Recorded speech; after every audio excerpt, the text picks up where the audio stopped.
अब अगली खबर भी बिहार से है, जहां रेप के एक आरोपी ने मौत की ऐसी मॉक ड्रिल की जिसने सबका सिर चकरा कर रख दिया।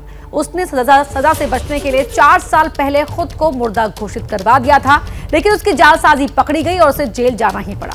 आखिर कैसे एक जिंदा शख्स को मुर्दा और मुर्दा को फिर से जिंदा कर दिया गया, ये रिपोर्ट देखिए।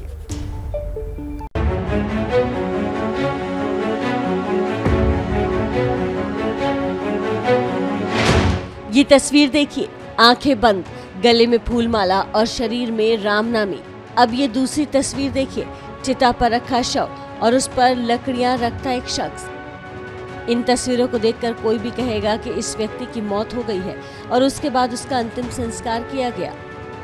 लेकिन अब आप इन 2 तस्वीरों को देखिए। टीवी स्क्रीन पर एक और शख्स अर्थी और फिर चिता पर लेटा दिख रहा है, लेकिन दूसरी तस्वीर में वही शख्स कोर्ट में सरेंडर करने जाता दिख रहा है। अब आप सोच रहे होंगे कि ये कैसे मुमकिन है, लेकिन ऐसा हुआ है। ये मौत की मॉक ड्रिल थी जो एक रेप के आरोपी ने की। मामला बिहार के भागलपुर का है, जहां कोर्ट में उस वक्त हड़कंप मच गया जब वहां वो शख्स सरेंडर करने पहुंचा जिसे 4 साल पहले मृत मान लिया गया था। नीरज मोदी नाम के युवक पर रेप का केस का मामला है, लेकिन इससे बचने के लिए गजब की कहानी गढ़ी। उस पर 2018 में एक नाबालिग छात्रा से रेप का मामला दर्ज हुआ था, जिसमें सजा से बचने के लिए उसने पिता के साथ मिलकर खुद के मृत होने के लिए स्क्रिप्ट तैयार की। आरोपी के पिता ने अपने जिंदा बेटे को चिता पर लिटाकर फोटो खिंचवाई और शमशान से लकड़ी खरीदने का बिल बनवा लिया, जिसके आधार पर 27 फरवरी 2022 को नीरज मोदी का डेथ सर्टिफिकेट बन गया। बचने के लिए वो जो झूठा एक शपथ पत्र जो है, उसका फादर जो है कि नीरज मोदी जो इस केस का अभियुक्त था, उस केस से बचने के लिए कि वो मृत्यु हो गया, ये ऐसा केस का मृत्यु का प्रमाण पत्र ला करके बिहार सरकार के ग्राम पंचायत के द्वारा ला करके कोर्ट में दाखिल किया। जब कोर्ट में दाखिल कर दिया नीरज कुमार मोदी, तो नेचुरली है केस को वो बंद कर दिया गया। भेद तब खुला जब पीड़ित की मां ने युवक के जिंदा होने की बात बताई।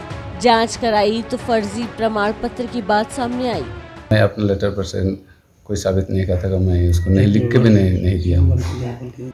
सच्चाई सामने आने के बाद आरोपी ने कोर्ट में सरेंडर किया, जहां उसे न्यायिक हिरासत में भेज दिया गया है और उसके पिता पर भी धोखाधड़ी का केस दर्ज कर लिया गया है।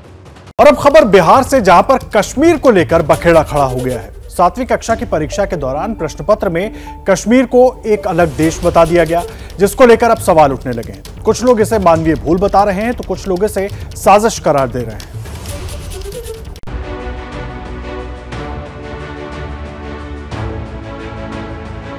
कश्मीर को लेकर बिहार में संग्राम छिड़ गया है, क्योंकि किशनगंज शिक्षा विभाग के प्रश्न पत्र की माने तो कश्मीर एक देश है।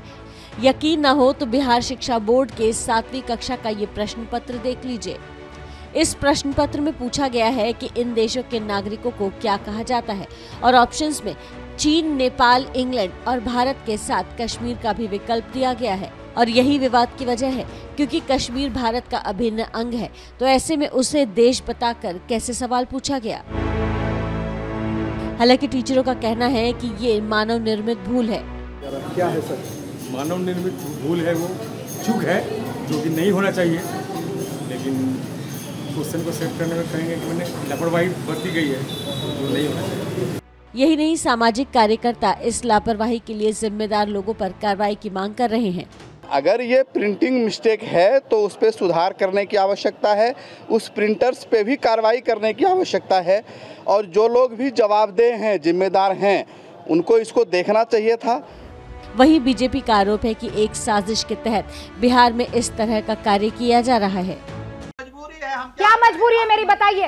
मैं अभी आपको बताती हूँ कि मैंने ओए होए होए होए, नमकीन के चटकारे लेते हुए टकटकी मार के डिबेट शो को पॉज रिपीट कर के देख रहे हैं जोगिंदर जी। इनकी तरह आप भी देखें अपनी फेवरेट डिबेट्स को रिपीट कर, और डाउनलोड कीजिए एबीपी लाइव ऐप अपने स्मार्ट टीवी पर।